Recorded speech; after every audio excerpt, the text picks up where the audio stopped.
Oi, gente, tudo bem?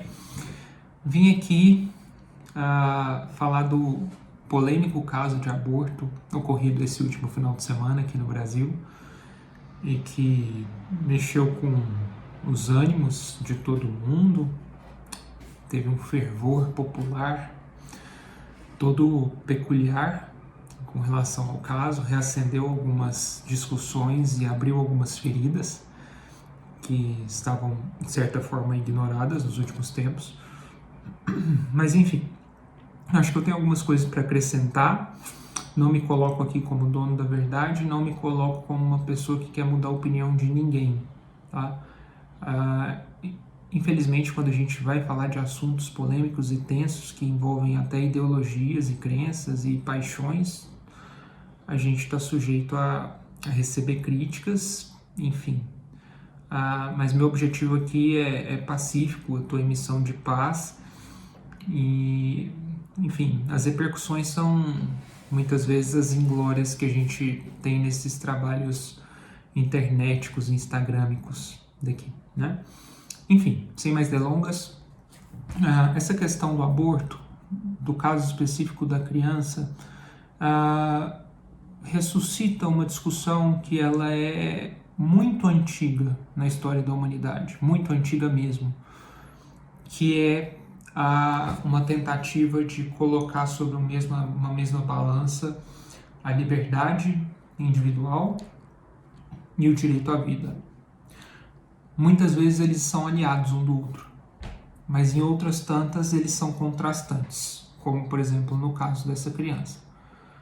Então, a gente observa um grupo que muito claramente é a favor da vida, né? A qualquer custo, a vida tem um peso maior do que qualquer outro peso, e um outro grupo que acha que a nossa liberdade individual tem um peso muito grande e às vezes até maior do que a vida, né?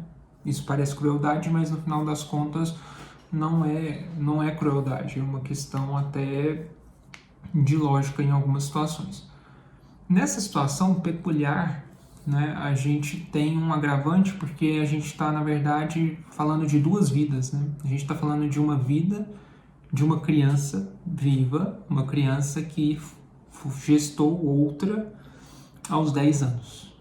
Então, a gente está falando de duas vidas.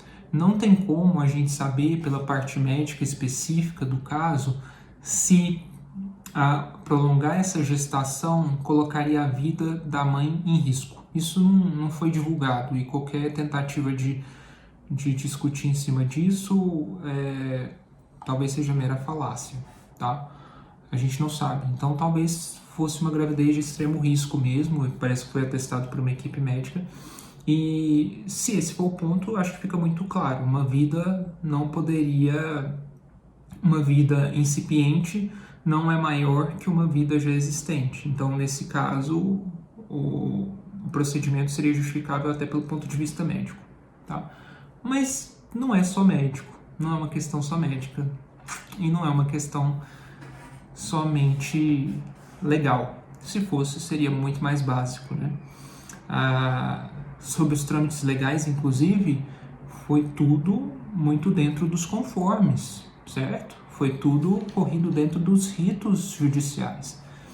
A família da criança que engravidou sofreu uma situação calamitosa que, aqui eu faço um parêntese, a gente não consegue imaginar, mesmo que a gente tente exercer empatia, a gente não consegue imaginar o que essa família passou.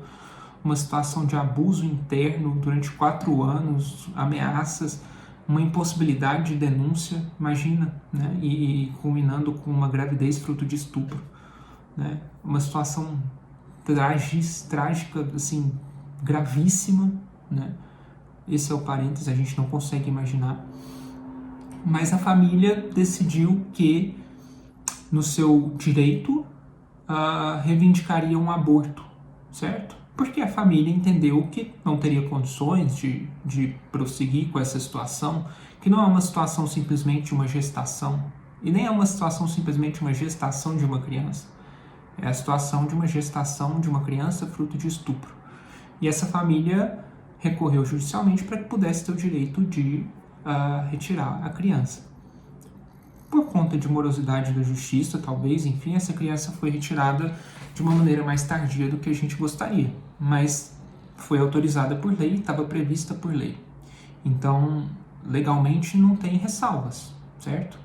A discussão aqui é outra. A discussão entra no campo até moral, certo? Porque esse grupo que é a favor da vida, acima de tudo, muitas vezes eles são muito religiosos, e aqui eu acho que é uma grande questão. Eles têm uma moral própria, por exemplo, aborto é pecado, e talvez o grande erro seja querer transportar essa noção para todos os âmbitos e para todas as pessoas, né? Para a justiça, para o Estado, enfim. Só que eu lembro, mais uma vez, que a gente tem que tentar tomar decisões judiciais, decisões profissionais, decisões do Estado de forma o mais amoral possível, tá? Dentro das possibilidades, óbvio, mas o mais amoral possível. Então essa noção de aborto, pecado, não tem que entrar em discussão nesse fato, sabe? Não tem que entrar. Você pode achar aborto o maior pecado de todos, achar que essa menina e essa família não merece perdão divino. Isso faz parte da sua crença. Ah, mas minha crença é muito verdadeira. Tudo bem, mas é sua crença, não é a lei. E não é o que o Estado prega. Enfim, não é o que a justiça predeterminou. Então, a gente tem que tentar não levar para âmbitos morais pessoais,